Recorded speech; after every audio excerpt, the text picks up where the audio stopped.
Welcome back to another installment of Theory Throwdown. We took a few weeks off. Like I said, Mitch, I think he was a little bit scared.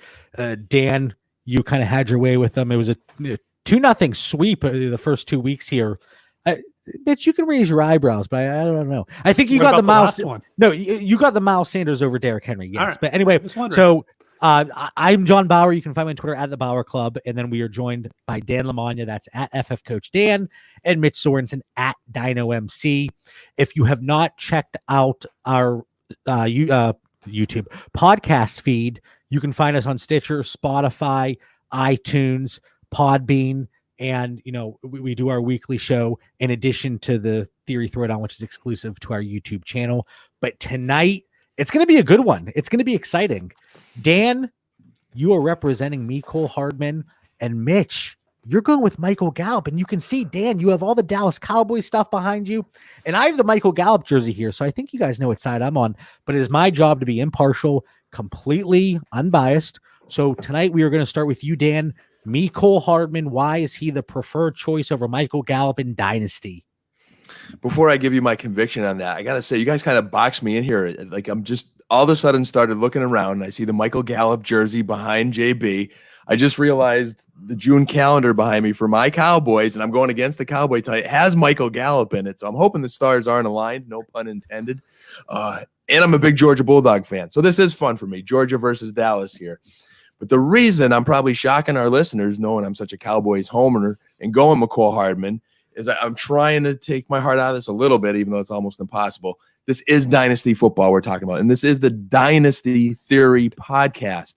When you look at Mecole Hardman, my mouth salivates when it comes to Dynasty football here. All right, he's got the University of Georgia pedigree, man. Go Dogs, all right? This isn't a Colorado State alum, Mitch. This is Georgia pedigree here.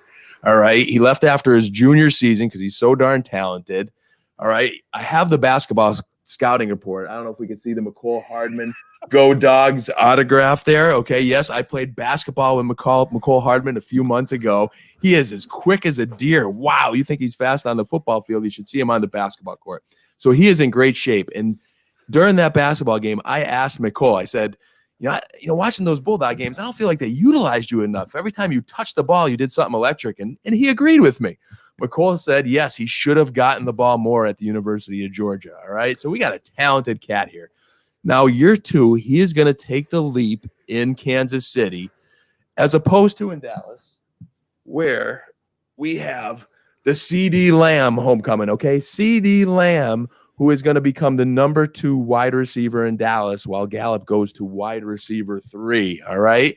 We have a healthy Amari Cooper going into this year. I think he's going to have his biggest year after this huge contract. He is ready to explode. We're still waiting to hear about Hardman. You keep talking about everybody else, but at some point, you got to get on why Hardman's actually going to be good. There's just so much good here. And it's going to start with his contract being aligned with Patrick Mahomes, Mitch, the best quarterback in the National Football League, who's only 24, while Hardman's 22, younger than Gallup for Dynasty by a couple years there. He's a Super Bowl champion. His confidence is through the roof right now. We've seen him on Twitter running the treadmill like a deer. Got drafted he's a second-round draft pick, where I'm comparing to round 3 there for Gallup. All right. Again, he was drafted higher. The stock is there. He's age 22 to Gallup's 24. He runs a 4.33, Mitch, speed, man, in the NFL. When you go back to last year in his breakout rookie season there, big players come up in big games. And in his rookie season, he toasted Chris Harris of the Broncos. Big plays versus the Titans and the Patriots, a stellar defense. And if my word isn't enough, guys, I'm looking at Evan Silva here, who ranked Evan Silva, man. His dynasty rankings have Mecole Hardman ahead of Mecole Gallup. And who's going to stop him from breaking out this year? Sammy Watkins and Demarcus Robinson. I want to hear your case for Sammy Watkins and Demarcus Robinson tonight, Mitch, how they're going to prevent Mecole Hardman from breaking out. Go ahead, Mitch. What do you got?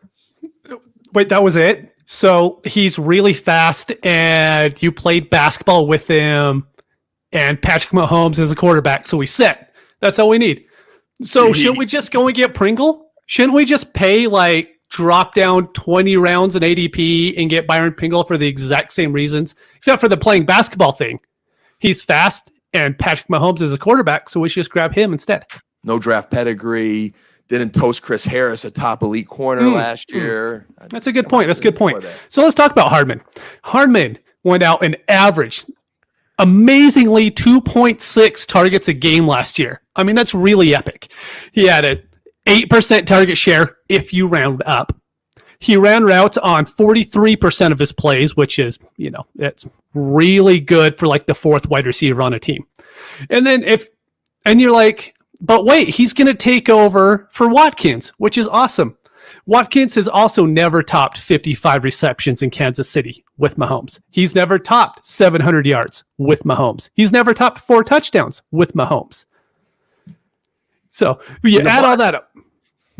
Watkins is a bust. That's because Sammy Watkins is a bust. Where Mecole Hardman is a rookie, flashed more than Sammy Watkins has in his time there, other than one game. All right, Mecole he flashed is with 3 targets a game. And the explosiveness on that there, the big playmaking ability, the yards per reception, he's a playmaker. Dynasty. This is Dynasty, Mitch. This isn't redraft. I don't know if I... Hold on 1 second. 1 second, John. Hold on 1 second. So, Hardman splashed. He gave you 0 games with more than 6 targets, 0 100-yard games, 0 multi-touchdown games, and he also didn't have 5 catches in a single game.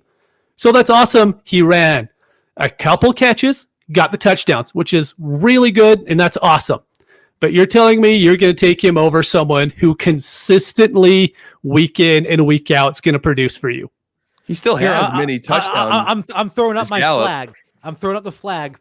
I don't know if I can sit here and be a bystander any longer. I did it for 3 weeks, but I think at this point I might just have to jump in and bash both of your guys. So you have to make a counter to that, and I'm going to do that. So Dan, I'm starting with you, and I wish Mitch would have brought this up. So I'm only going to bring up things that people aren't bringing up. But Dan, you're talking about having to beat out DeMarcus Robinson, Sammy Watkins. Did you forget about Travis Kelce and Tyreek Hill? Yes, Mecole Hardman, blazing speed. But even though it's the Kansas City Chiefs, there were only so many targets to go around. Now you add Clyde Edwards-Helaire. Elaire. Mitch always makes fun of the way I say it.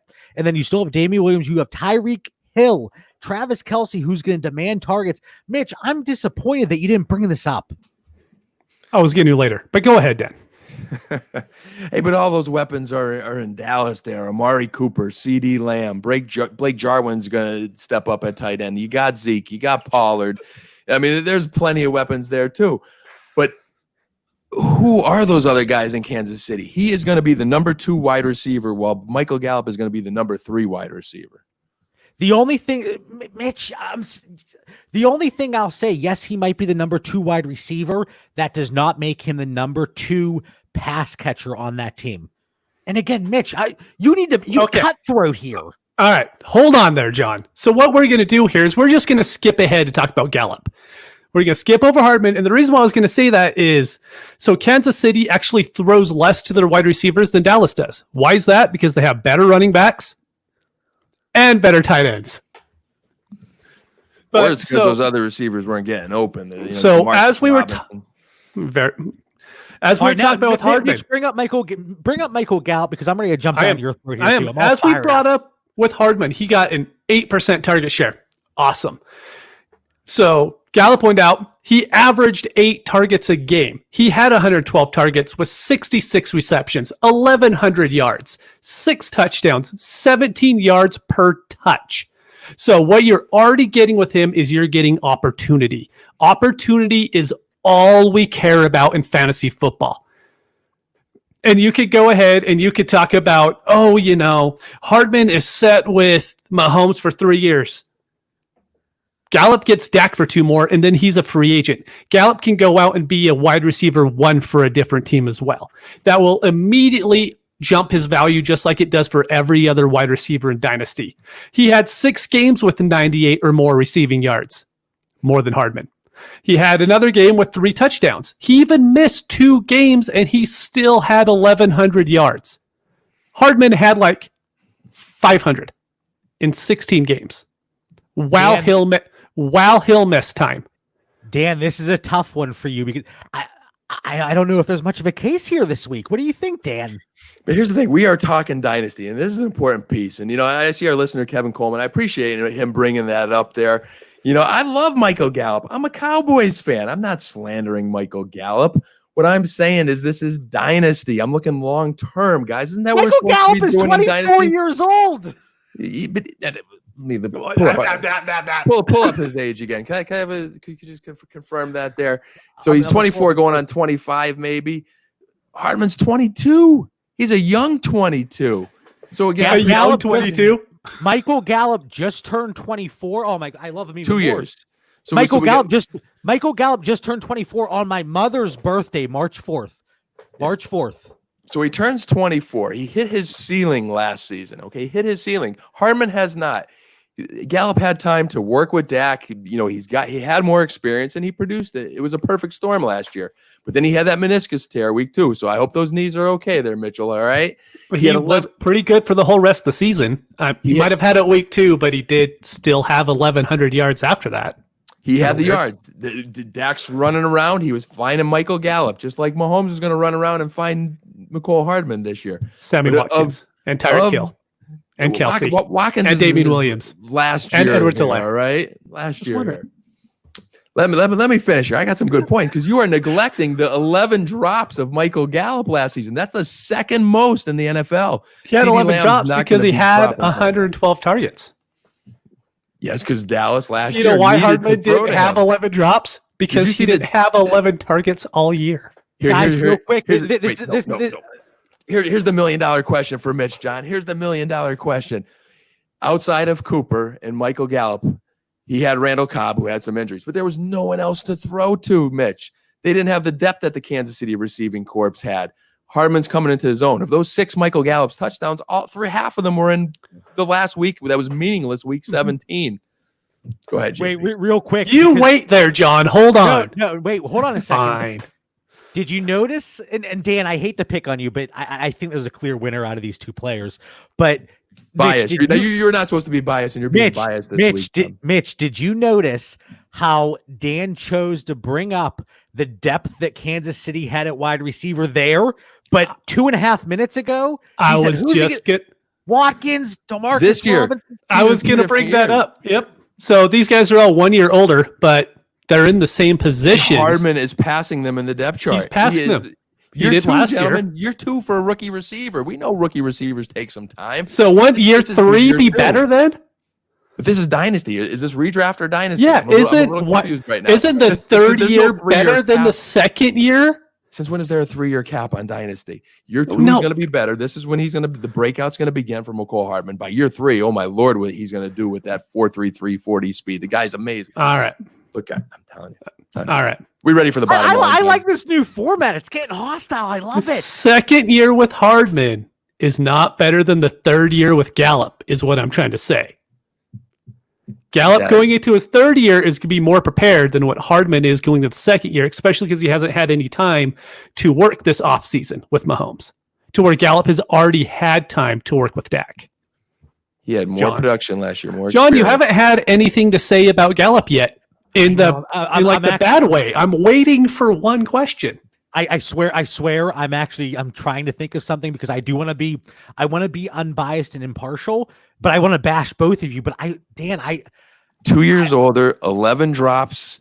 He's a third round pick out of Colorado State. He runs a 4.51, not a blazing speed of Hardman. Let me say something about those. Patrick Mahomes.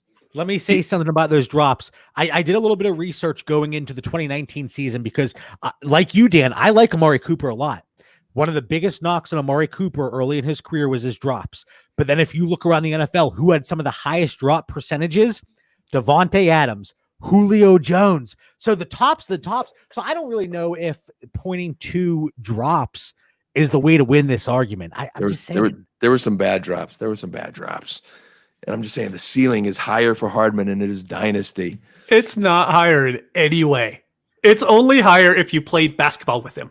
Gallup is not going to be a Cowboy in a couple of years where Hardman is going to be a Chief with Patrick Mahomes. All right, guys, we could go on and on here. And I'm going to tell you right now, I'm going to give myself a pat on the back because I love this new format. I think it's I love the back and forth. And as opposed to before where it was, all right, Dan, you speak. All right, Mitch, you speak.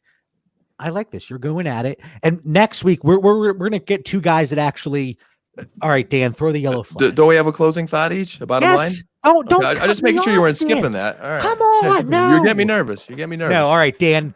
We're going to give you an uninterrupted closing thought to persuade our listeners that they should be going with Mecole Hardman over Michael Gallup. In Dynasty, he was drafted before Marquise Hollywood Brown, who are both in for breakout seasons in 2020. They will be the best receivers of the 2019 class now with a full season under their belt. Speed wins in the National Football League, and there's nobody faster than these guys.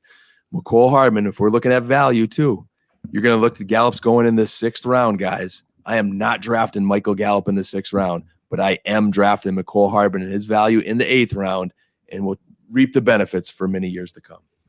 All right, Mitch, over to you. Give our listeners your closing argument for Michael Gallup over Mecole Hardman. So, as you know, with like the Arizona team, everyone is drafting them higher because of the pace of play. So if you go and look at Green Bay in 2018 with McCarthy, they were 10th in pace. Dallas last year was 2nd in pace. So we already know that they're going to be playing fast. We don't have any worries about that. We don't have to worry about someone ascending. Gallup is already that good. Gallup is good enough to be Dallas's number 1 wide receiver right now. Cooper is going to end up being the number 2. So at this point, it's Gallup, and then Hardman can maybe pass Watkins at some point, but there's no chance he will ever pass Hill. All right, that's it. Closing bell there. No, Dan. No, not an argument. No, this is a disclaimer. This is not an argument. There's nothing to do with what just happened. Just if Michael Gallup is listening out there, or any of my Dallas Cowboy fans, I want to apologize. And this is sincere. I do love you, Michael Gallup. Just know that. Okay, the producer of this show made me argue Mecole Hardman versus Michael Gallup. I stand by it, but I apologize. Just play basketball with Dan, and everything will be okay. Every week, I let you two pick. Okay, who's close in ADP? Who do you want to talk about? And Mitch, correct me if I'm wrong, but I think Dan, he fully was on board and signed up with Mecole Hardman. But Dan picked this one, actually. I want our listeners to drop in the chat who they would rather have in Dynasty. Mecole Hardman, Michael Gallup. If you're watching back on YouTube, please drop it in the comment section. And next week, we're going to pick 2 guys that are close in ADP. If you haven't checked out our previous shows, we did Miles Sanders versus Derrick Henry. We did, who else did we do? Sam Darnold versus Drew Lock. Antonio Gibson versus Van Jefferson to start off this series. So we're doing a lot of fun matchups. And again, I like this new format. The old one, we can admit our mistakes. It was just kind of blah. But we're going to pick it up moving forward. Make sure you also check out our podcast feed on iTunes, Stitcher, Spotify, wherever you listen to podcasts. And that is Dynasty Theory. Make sure you are kind to each other. We say that after every show at this point, with everything going on in the world. Be kind to each other and have a great night.